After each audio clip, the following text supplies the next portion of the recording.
Hello and welcome.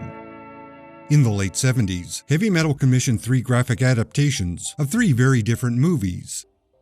The rare Steven Spielberg failure, 1941, the forgotten Sean Connery movie, Outland, and Alien, the game-changing horror movie by Ridley Scott.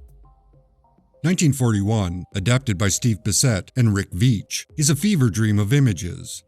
It exaggerates the premise into a uniquely grotesque slideshow that is satirical, horrific, and absurd. While it does follow the movie's plot, it definitely becomes its own bizarre thing. It kind of exists in its own Technicolor category of something visually compelling, but manic in a way that defies words. Unfortunately, it's also filled with caricatures and insensitive language that did not age well. As a graphic novel, it's something that fell into the cracks of history and disappeared. Outland, adapted by Jim Steranko, was serialized in Heavy Metal, and it wasn't properly collected as a standalone graphic novel. Like the setting itself, it's somewhat cold, with stark artwork and muted colors. It's mainly 2-page spreads loaded with dialogue. The largest panel is the establishing shot, and the other panels fill out the scene. So the staging is exactly like a static paper movie. Had the story itself been interesting, and not simply a rewrite of High Noon set in space, it might have been a good example of a solid adaptation. Instead, it seems kind of boring. It's good mature Steranko artwork though, and I wouldn't be shocked if Frank Miller revealed it had an influence on Sin City. Hi, this is Alan, the voice of Strange Brain Parts. Sorry for the interruption, but I'll be brief. Please subscribe and support this channel on Patreon. Links are down below. Thank you. Now back to the video. Of the 3, Alien, the illustrated story, stands out as the best. The script was by Archie Goodwin, and the artwork was done by Walt Simonson, both of whom managed to adapt a 112-page movie script into a tight 64-page graphic novel without missing any important beats. Considering this is a classic movie, I'm presuming the majority of the people watching this video already know the plot, so I probably don't have to summarize it here and waste your time. If by some chance you've never seen it, then well, you really should. It's a near-perfect horror movie with an excellent cast, set in space, where a murderous alien menace stalks an isolated group of blue-collar space truckers. It is death personified, given the perfect form to carry out its singular purpose. Seriously, just watch it if you haven't. Like many other movie adaptations, the comic was created while the film was being edited, and it was published to coincide with its release date. So, it was one part promotional material, and one part an effort to capitalize on it should the movie be a blockbuster.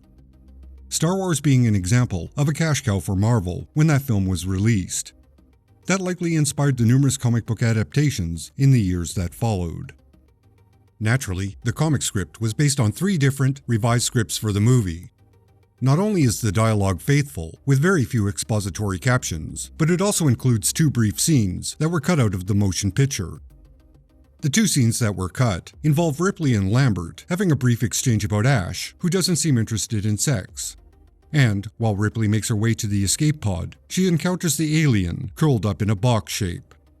These scenes were likely trimmed because they didn't add anything extra to a movie already close to being 2 hours long. But they were in the rough, edited version Simonson saw before drawing the adaptation.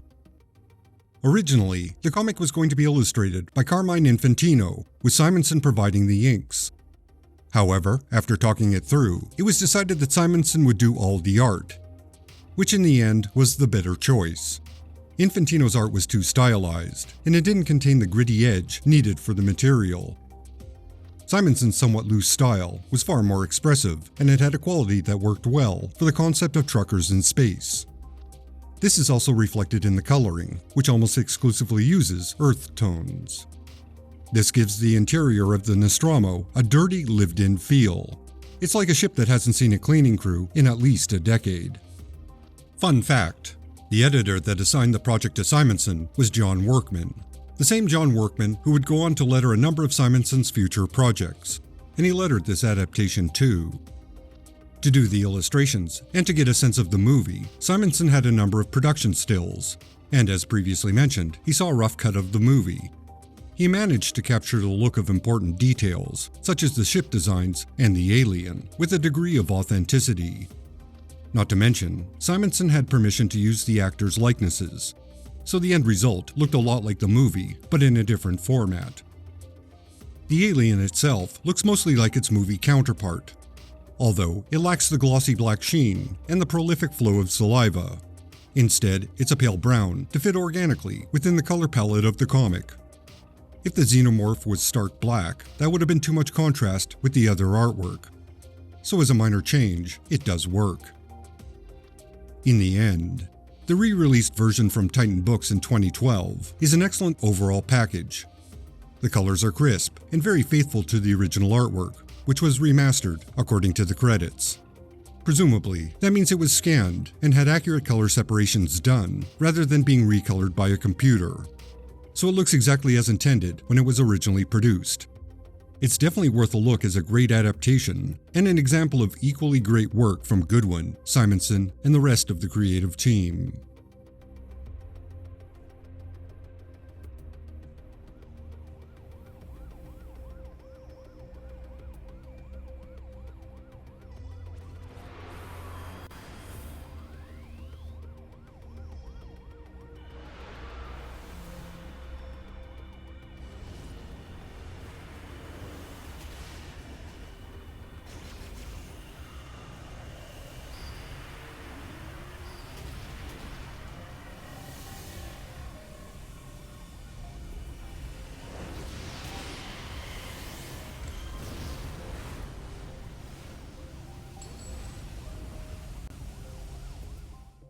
Thank you for watching. Thanks to all my fine supporters on Patreon and YouTube. Your ongoing support makes it possible for this channel to continue. I appreciate every single one of you. Please subscribe if you've not already. Leave a comment and a like. I try to keep ads and self-promotional bits like this to a minimum, so if you can, consider directly supporting this channel on Patreon. Extra special thanks to Plutocracy, Spencer Estes, Green Man, Constant Disappointment Records, Jeff Nicholson, Sicken, Francis De La Cruz, Russell Bull, John Nyukes, Andrew Barton, Odin Ashcroft, Ruby St. Dennis, Phil Sagan, Edward Clayton Andrew, Corey Drew, Brian Deaton, Tom Granis, John Gaunt, James Graham, and Matt Marino. You are all justified and ancient.